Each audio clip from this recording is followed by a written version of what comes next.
Nous avons donc ici l'interface d'Excel qui est semblable donc aux autres applications de la suite Office. En commun donc ce fameux ruban qui contient les onglets où se trouvent les fonctionnalités par thème. Donc il s'agit de gérer les données, de mettre en forme, d'appliquer les formules. Tout se trouve dans l'onglet. Enfin nous avons le classeur, premier objet, qui lui-même va contenir des feuilles. Donc on pourra ajouter des feuilles en fonction de ses besoins.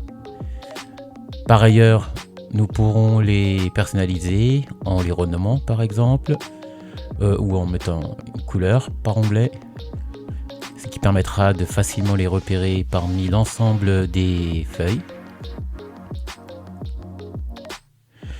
Enfin, nous avons cette forme tabulaire composée de lignes et de colonnes.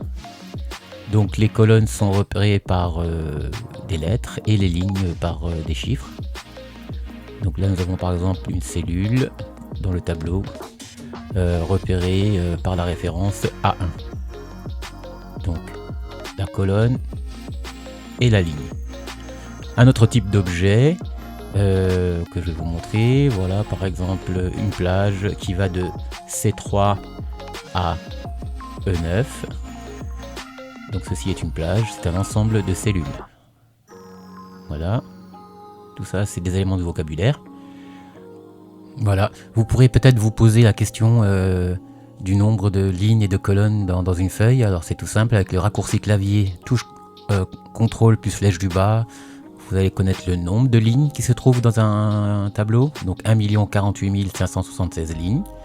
De même, pour connaître le nombre de colonnes, le raccourci clavier, touche CTRL plus touche droite, et ça vous donnera en fait 16 384 colonnes.